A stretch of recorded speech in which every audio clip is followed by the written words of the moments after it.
Hello po, good morning. Good morning. Welcome sa ating pong Sunday School. Magsisimula po na tayo.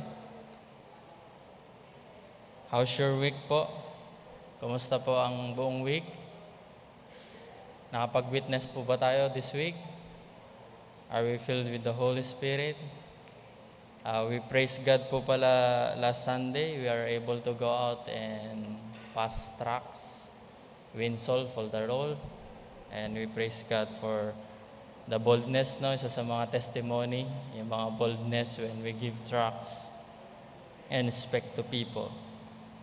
And we know that that is the working of the Holy Spirit sa buhay po natin.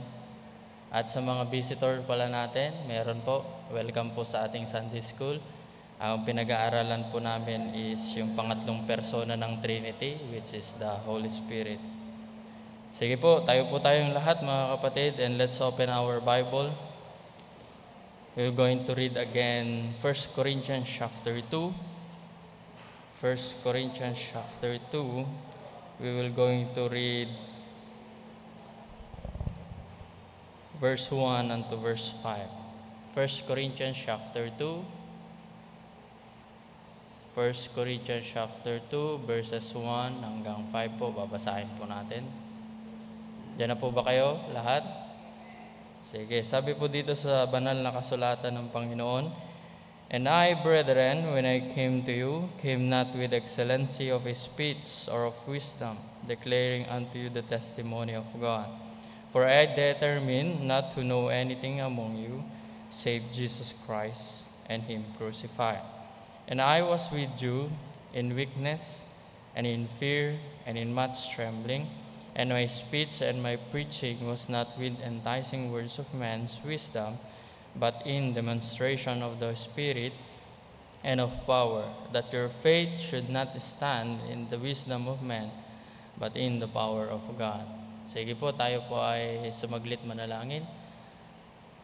Our gracious loving Father, again Lord, we are so thankful, O Lord, for the whole week muli, Panginoon, na kami po ay inyo pong iningatan. Ang banal na Espiritu po, Panginoon, ang nagbigay po sa amin ng direksyon, nagbigay po sa amin, Panginoon, ng wisdom, how to live our life that is pleasing to you.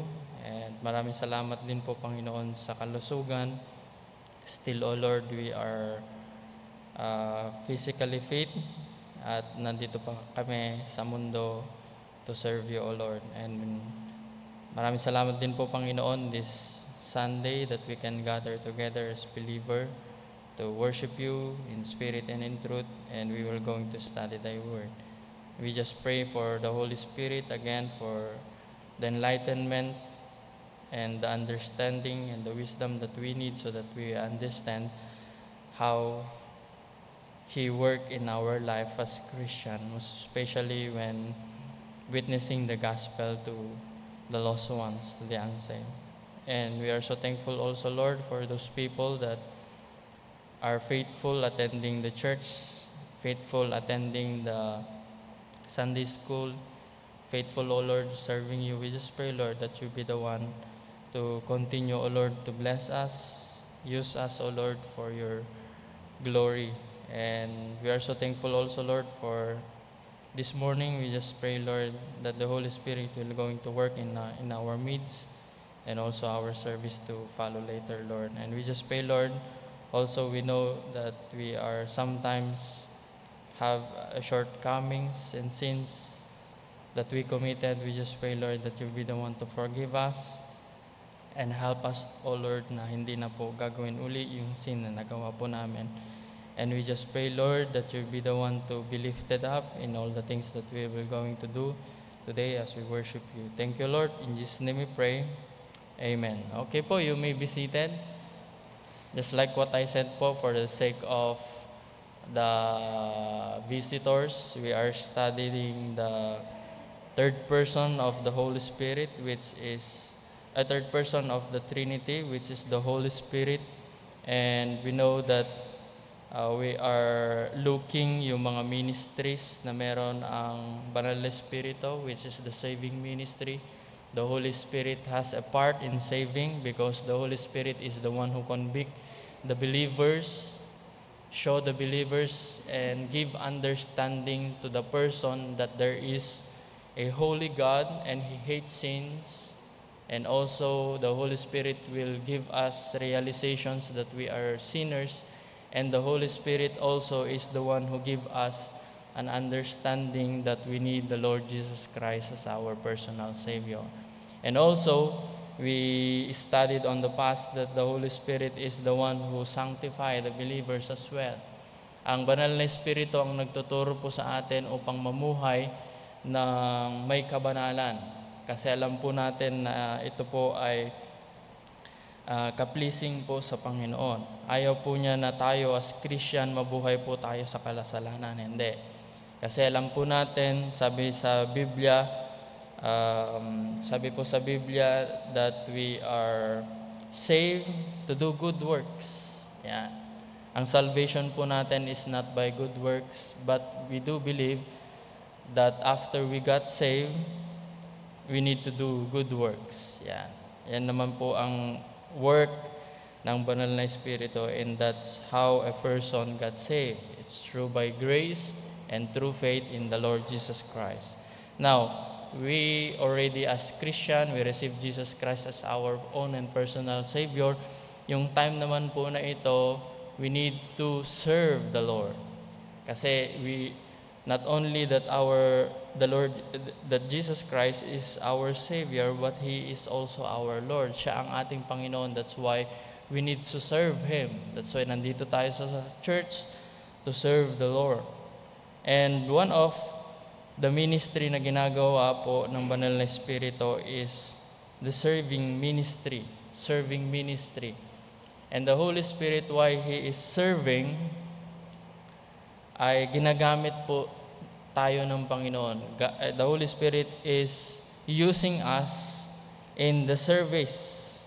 Tayo yung ginagamit po ng Panginoon. And we know that the Holy Spirit is the one who called us in the ministry. And that calling is very clear to every Christians, that we as Christians, we need to serve God in many different form, in many different kind. As long as we as Christian, we serve God. And in service, yung pagkakakol ng Panginoon sa atin, God is the one who give us also empowerment. And also the Holy Spirit is the one who give us also enablement. Napakaganda, no? Ang gawain ng Panginoon, siya yung gumagawa din para magawa po natin ito ng maayos. At pinag-aralan din po natin last week that the Holy Spirit is also not only called us, empower us, enable us, but also give us boldness pagdating sa pag-witness ng salita ng Panginoon. In order to do the ministry ng Panginoon, He is the one who give us boldness. And last week, we open our Bible in the book of Acts, and we can see that the boldness of the disciples, even in rejection, even in scorning, they mock them when they preach the gospel, and even they torture them, but they never stop. Why? Because we have the Holy Spirit. They have the Holy Spirit in their time, and we know and we do believe that the Holy Spirit is still existing in our time, and the Holy Spirit is dwelling in us individually. Okay? And napag-aralan din po natin in the book of Acts si Stephen din. The boldness of Stephen, even in death, is still he preached the gospel to them boldly, and they killed Stephen. That's the boldness of the Holy Spirit which is given to Stephen.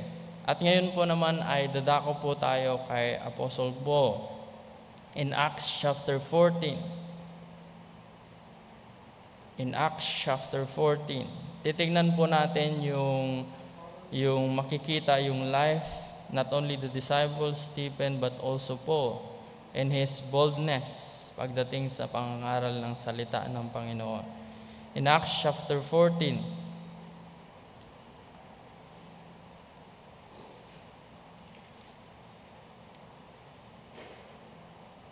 Acts chapter 14, verse 19. Sabi po dito, "And there came thither certain Jews from Antioch and Iconium who persuaded the people." Kasi galing na po sila sa Antioch. This is the first missionary journey of Apostle Paul and his companion. Galing na po sila sa Antioch.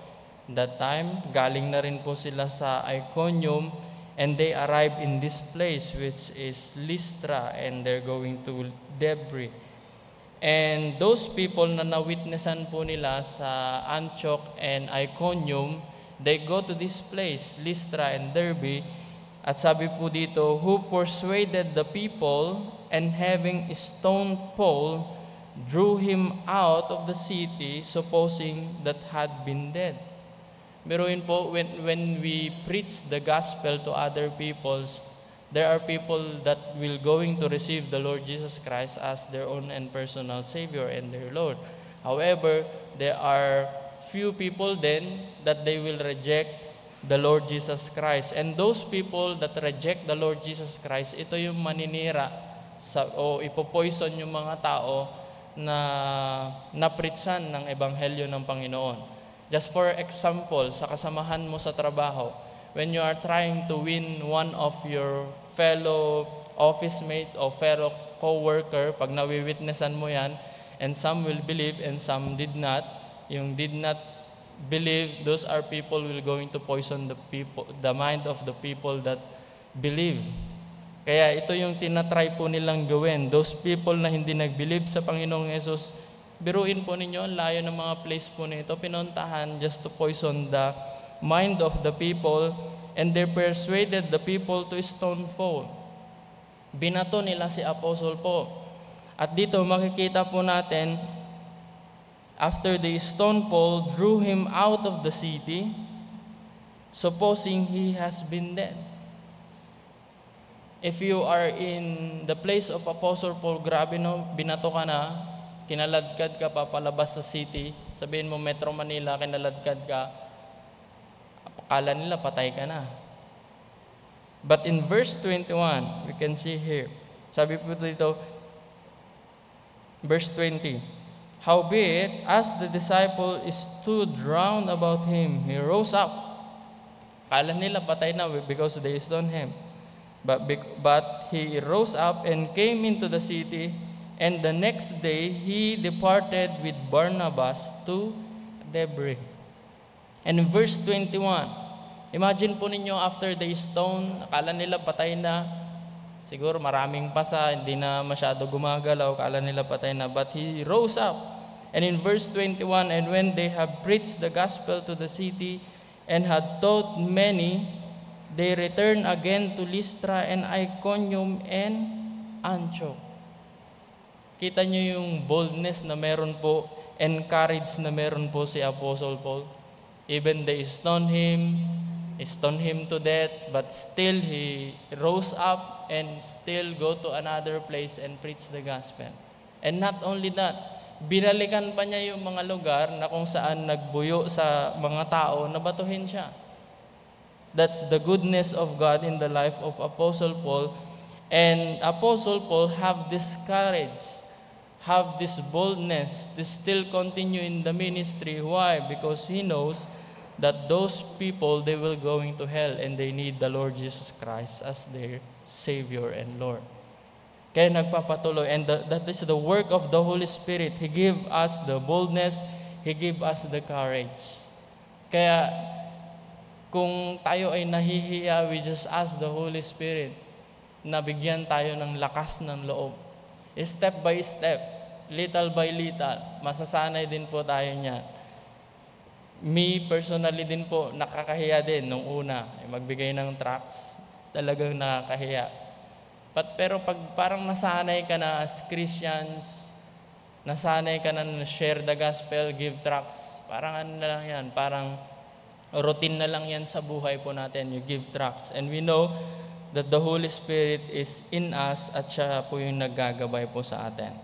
That is one of the work of the Holy Spirit. He give us boldness. And another thing, mga kapatid, is the Holy Spirit engage us. The Holy Spirit will going to engage each and every one of us. Maaari mong sabihin, naiisip mo siguro, yeah, I realize I am called and I want God's power. Lahat po tayo dito ay hindi po maaaring tinawag in the full-time ministry, but there are some people, hindi ko lamang po alam kung sino po sa inyo ang tinawag po na mag-enroll sa ABBC. Mag-start na po kami sa Wednesday, but if God is calling you to enroll in ABBC, wag po tayong mag-hesitate. Kasi iyon po yung work ng Holy Spirit. The Holy Spirit will going to engage us in the ministry. At maaari nyo pong sabihin, how do I know especially what to do? At alam po natin that the Holy Spirit will going to speak to us personally. Ang banal na Espiritu po ang mangungusap sa atin personally. Of course, hindi po gaya ni Apostle Paul that there will be a great light na gaya po ni Apostle Paul. At lahat naman po tayo and lahat ng mga missionaries that called by God in the ministry, they have different approach ng banal na Espiritu sa kanila. Just like our Pastor Boy, they just attend the one of the parang occasion sa kapitbahay nila when he go back na mag-isa lang siya at may naiwan silang something, that's the time that the Holy Spirit spoke to him. Na sabi niya, kailangan niya maging missionary. At alam po natin that the Holy Spirit is the one who will going to talk us personally. Kaya hindi natin pwedeng sabihin, kailangan mag-Bible school ka at tinawag kita. Hindi naman po tayo tumatawag para sila po ay mag-Bible school, di ba? The Holy Spirit is the one who will going to He will going to encourage us, mga kapatid. And His direction in engaging us, He will going to give us the direction. God has a mission for every one of us to accomplish something for Him. And He intends to make that mission clear. Hindi po tumatawag ang Panginoon na hindi clear sa individual. Dapat clear po yan at alam po natin yan personally. Personally po yan yung tawag ng Panginoon kung ikaw ay magiging missionary, kung magba-Bible school ka, kung magpa-full-time ka, or you just going to be faithful sa job na meron ka at maging witness ka doon. Ang calling ng Banal na Espiritu and ng work ng Banal na Espiritu is just clear. Hindi po, ang Diyos po natin ay hindi po yung Diyos na hindi niya, parang walang direction. No. God will always giving us the direction. Even our church, may binibigay na direction ng Panginoon sa church. May binibigay ng direction sa atin as individual. At alam po natin, maaari there is a specific place na pwede mong paglingkuran ng Panginoon. Specific place and intended ng Panginoon na para magawa yung ministry para sa Kanya. And it's the work of the Holy Spirit to make the details of what we are to do very clear so we can obey Him. Isa sa mga example po is Philip in Acts chapter 8. And we can see here kay Philip, the Holy Spirit distinctly direct Philip to a particular occasion, to a particular time. Sabi po dito sa Acts chapter 8, verse 26. Acts chapter 8. Sabi po dito, and the angel of the Lord spake unto Philip, saying, Arise, and go toward the south into the way that goeth down from Jerusalem unto Gaza, which is desert. Specific place. And he arose and went, and behold, a man of Ethiopia, an eunuch of great authority under Candace queens of the Ethiopians, who had the charge of all her treasure, and have came to Jerusalem to worship, was returning, pabalik na sa lugar nila, and sitting in his chariot read Isaiah the prophet. And verse 29, then the Holy Spirit said unto Philip, go near, lumapit ka, and join thyself to the chariot. Hindi ko alam kung ini-imagine ko yung place, no? Join the place in the chariot. Official to, hindi ka basta-basta makakalapit. Siguro maraming security ito, o paano siya sumakay dun sa chariot, maaaring pinara niya ba niya? May mga security guard yun. We don't know. We just know is the Holy Spirit is talking to Philip and asking Philip and commanding Philip to go near to the chariot at samahan po yung Ethiopian po na yan, na eunuch. And in verse 30, and Philip ran thither to him and heard him read the prophet Isaiah and said, kailangan pag nag-witness din po, no, hindi ka lang nakaupo. Kailangan mo talagang lumapit. Maaari po natin gamitin po ito na as an illustration. Pag nag-witness po tayo, kailangan mo rin lumapit.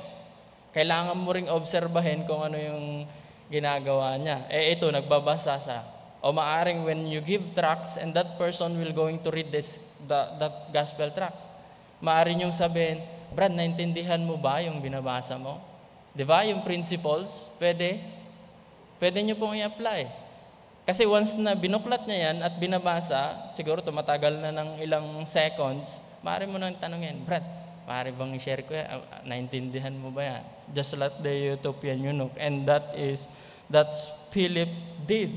At sabi sa verse 80, and Philip ran thither to him and heard him read prophet Isaiah and said, understand thou what thou readest? And in verse 31, sabi, and he said, how can I except some man should guide me? And he desired Philip that he should come up and sit with him. Andiyan na yung nakausap na siya. And there 32, and the place of the scripture which he read was this, he was led as a sheep to slaughter, and like a lamb dumb before his shearer, so opened he not his mouth. And so on and so forth. So makita po natin, and engaging of the Holy Spirit, He give us a specific place and a specific time na binibigay ang banal na Espiritu in His giving yung pag-witness po sa atin. Just like Philip. At ano po yung purpose? Bakit the Holy Spirit spoke to Philip to preach the gospel? Kasi yung Isaiah na binasa po niya, it's talking about the Lord Jesus Christ going to the Calvary. Kaya na-witnessan po niya. And another thing, mga kapatid, in Acts chapter 20, life naman po ni Apostle Paul, Acts chapter 20.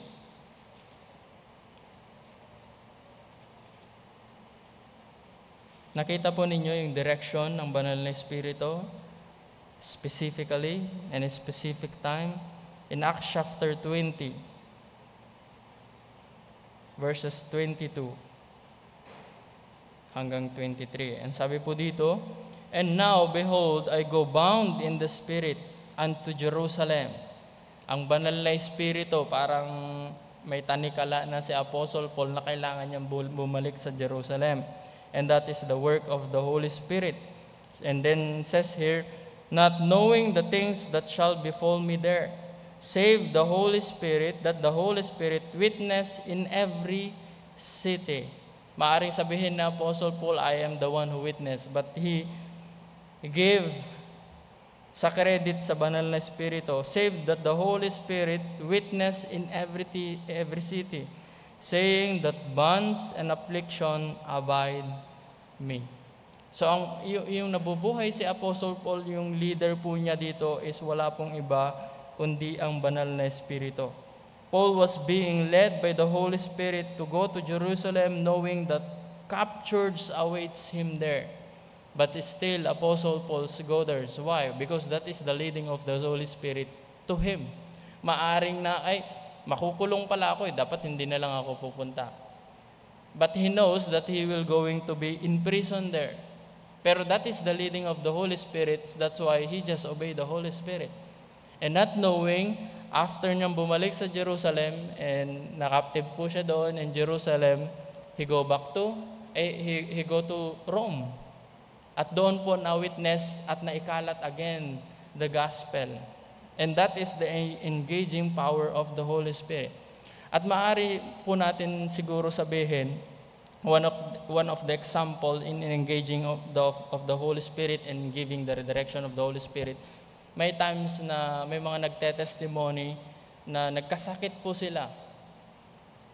After they got sick, they went to the hospital, not knowing na mawiwitnessan po nila yung mga nurse po doon. At alam po natin, mga nurse, mga busy po yung mga yan. You cannot find them in the street na pabanjing-banjing lang yan. And how can they know the gospel without Christians being sick at dinala po ng banal na espiritu upang sa ganun mawitnessan po yung mga doctors, mawitnessan po yung mga nurses. And we have few na mga members na that's what happened. Nagkasakit yung misis nila, not knowing yung mga kasama nila sa ER o kasama nila sa ICU is nawiwitnessan nila ng salita ng Panginoon. And that is the engaging work of the Holy Spirit. And allow me to give my testimony din po mga kapatid, and how the Holy Spirit engaged me. One time, I think that is my third year in Bible school. At I have the privilege to go home vacation sa province. And I spend my days there for I think 3 days or 4 days. And then yung time na uuwi na ako, yung bus na sasakyan ko ay nakalampas na. That is the last trip. Hindi na ako makauwi. So what I did is just go home, back home, tapos nalaman ko yung uncle ko may sakit pala. And his sickness is matagal na. Nasa bed na lang siya at walang nag-aalaga sa kanya. Kasi yung uncle ko, solo lang siya, walang asawa. So, siya lang mag-isa sa bahay talaga. Hindi ko alam. Kung umuwi na ako, nandito na ako sa Manila, no one will going to witness to him. However, I found out na may sakit siya at nandun lang talaga sa bed na matagal na ng linggo. And sabi ko, why not share the gospel to my uncle? At kinausap ko siya and I share the gospel and I accept the Lord Jesus Christ as His own personal Savior. And kinabukasan, sinure ko makakauwi na ako dito sa Manila. Nakauwi na ako dito, not knowing after 1 week namatay yung aking uncle. And my father called me, "Can you go home?" Kasi sa probinsya, pag namatayan ng mga kamag-anak, parang respect, di ba? So I went home, just comfort my father. Not knowing muli, in the sa service na doon na mismo sa sementeryo, yung pare hindi dumating. Inantay po namin, I think 30 minutes. The priest did not go there. So they know me na nasa Bible school ako at sabi nila, "Can you do the service?" At yung funeral sa barangay po namin, at least one family represent na pupunta sa sementeryo. The whole barangay, at least one each. Biruin mo yung crowd po na yun. I just preach the gospel. And we know that is the direction of the Holy Spirit in our life. And I praise the Lord for the opportunity. Kaya when I go home, parang they know me na the one who preached the gospel. And then, after that, muli, yung uncle ko namatay. I able to preach in the funerals.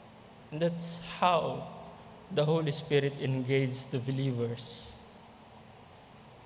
And I do believe that those two uncles na walang mga asawa, I do believe as they profess the Lord Jesus Christ and personal Savior, I do believe that they are now in heaven.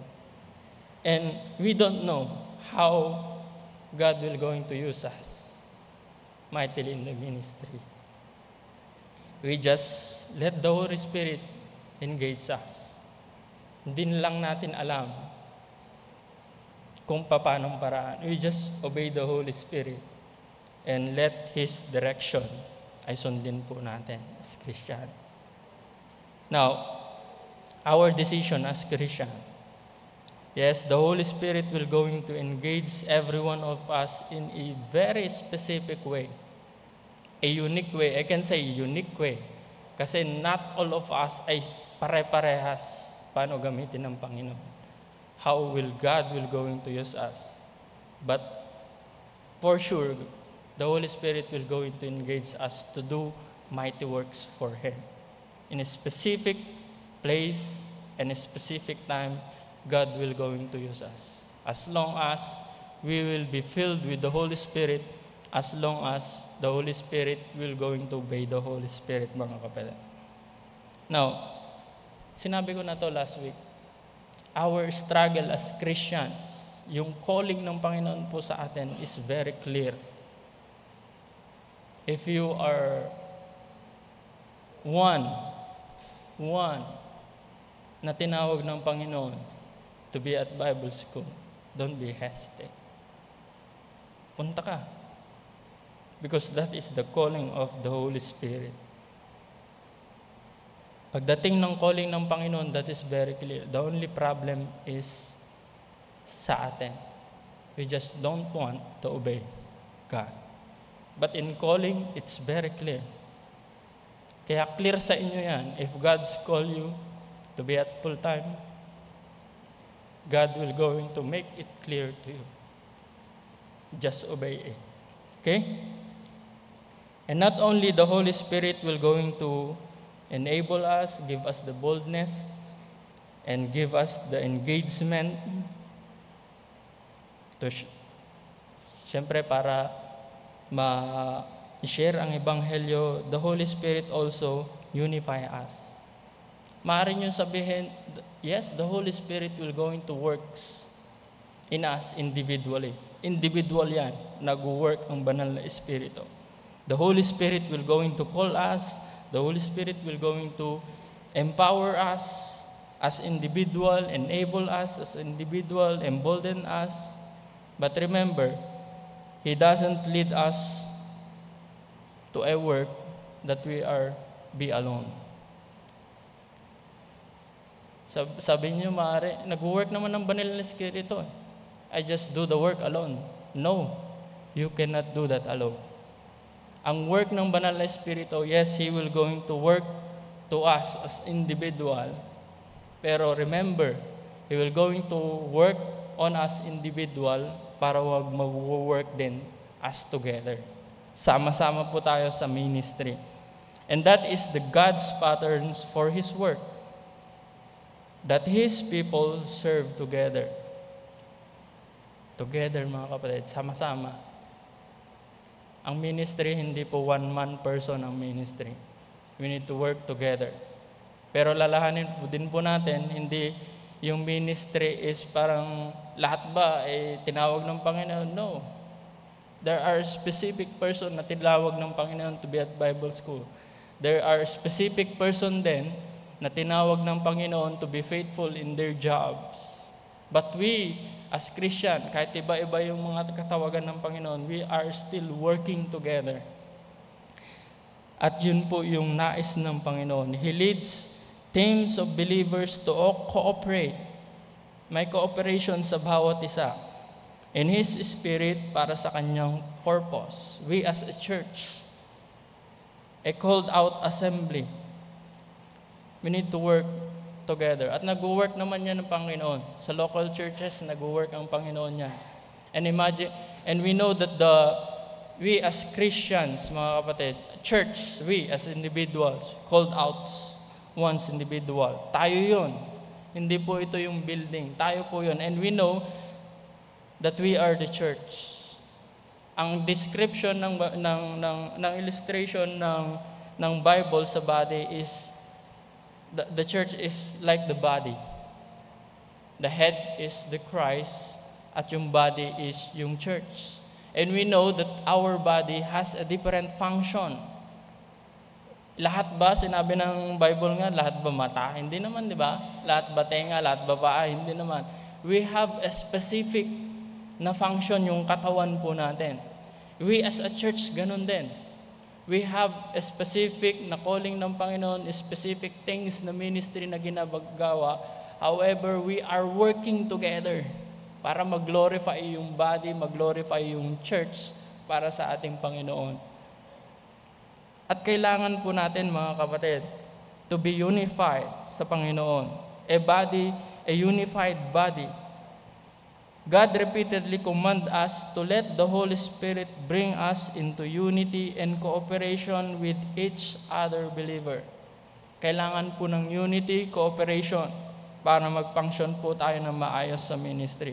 Kasi kung may sasalungat sa ministry, automatic po yan, hindi magaganda. Imagine niyo yung katawan mo is okay, yung isa sinusuntok ka. Naglalakad ka yung isa, maayos, pero yung isa sinusuntok yung mukha mo. Di ba? Illustration, pangit, di ba? In Acts chapter 4, look at the unity of the church in Acts chapter 4. In Acts chapter 4, basahin na lang po natin, start po tayo sa 31. And again, and when they, the believers, have prayed, the place was shaken where they were assembled together. They prayed and they assembled together. Sama-sama po sila nalalangin.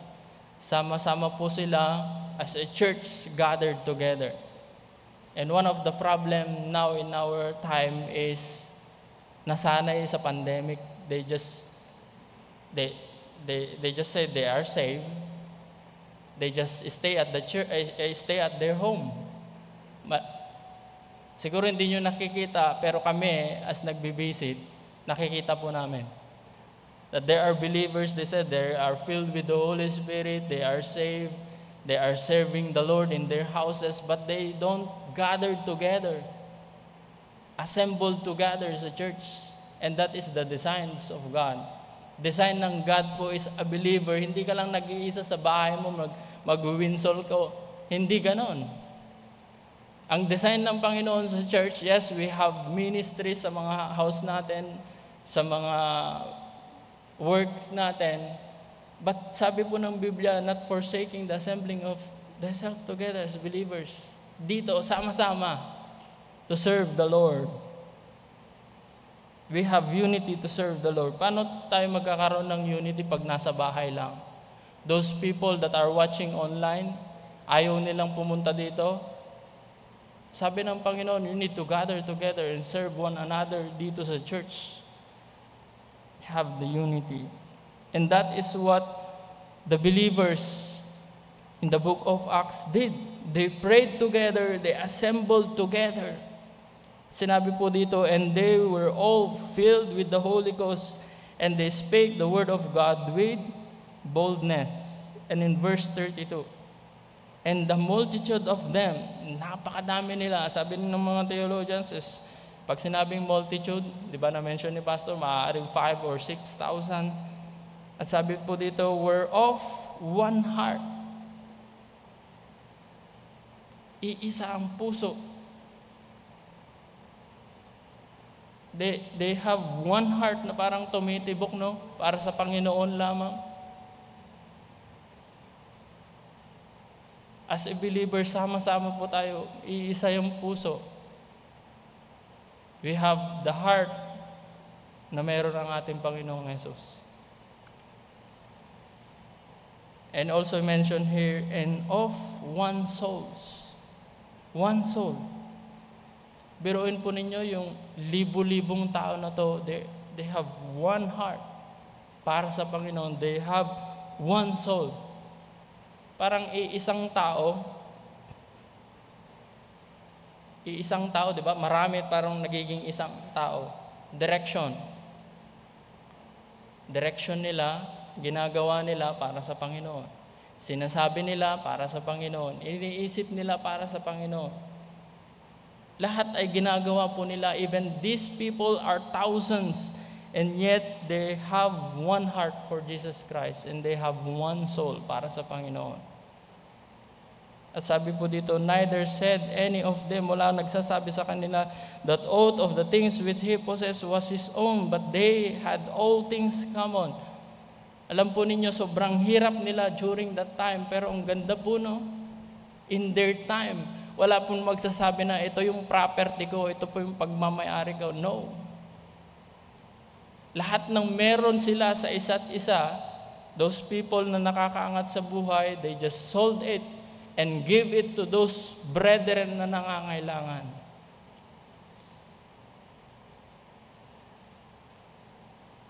Maaari siguro binubuksan yung pero hindi naman ganito, pero binubuksan siguro yung pintuan ng kasama believer, pati yung sabi nga ni ma'am, pati kaldero ng bahay, binubuksan na, doon na kumakain. Maaaring ganun, di ba? Walang nagsasabi sa kanila because they have one heart, they have one soul para sa Panginoon, at everything na meron po sila, sa bawat isa, they share together.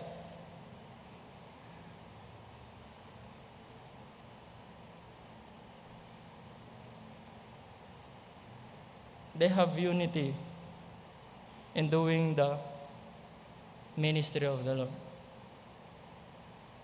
Yan ang kagandahan. They just have one heart. They just have one soul. And another thing, in Philippians, the Holy Spirit pleads for unity with fellow believers. In Philippians chapter 2.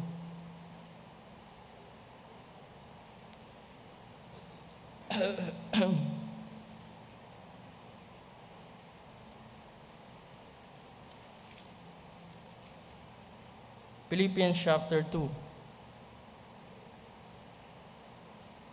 Sabi po sa verse 1 hanggang verse 3. If there be therefore any consolation in Christ, if any comfort of love, if any fellowship of the Spirit, if any bowels of mercies, fulfill ye my joy, that ye be like-minded, having the same love, being of one accord, of one mind.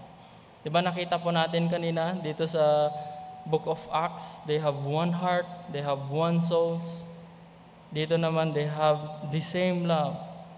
They have, sabi po dito, being one accord of one mind.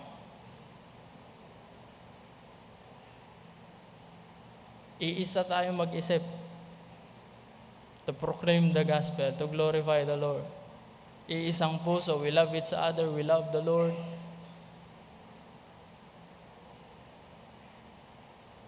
At yan po yung nais ng Panginoon sa ministry. We as a believers, we as a church, we have the unity in Christ. Kasi pagdating sa unity, mga kapatid, ano bang tawag doon? Preferences ng bawat isa po sa atin, hindi po tayo magkakaroon ng unity. Even the food. Sabi ko nga sa mga young people, sino may gusto dito ng pinakbet, yung may paggoong? Yung iba may gusto, pero yung iba ayaw. Kung pagkain lang. Magkakaroon lang po tayo ng unity if we are looking to Christ, because He is the one who give us unity. And the Holy Spirit din, siya po yung nagbibigay po sa atin in order for us na yung ministry ay magawa po natin in unity. And these are the admonition which is given to the local churches. And Ephesians, balik po kayo ng konti. Ephesians po yan. Ephesians chapter 4. Verse 3. Sabi po, endeavoring to keep the unity of the Spirit in band of feast, there is one body and one spirit, even as ye are called in one in hope of your calling, one Lord, one faith, one baptism, one God and Father of Lord, who is above all and through all and you all. In Romans chapter 15, Romans 15,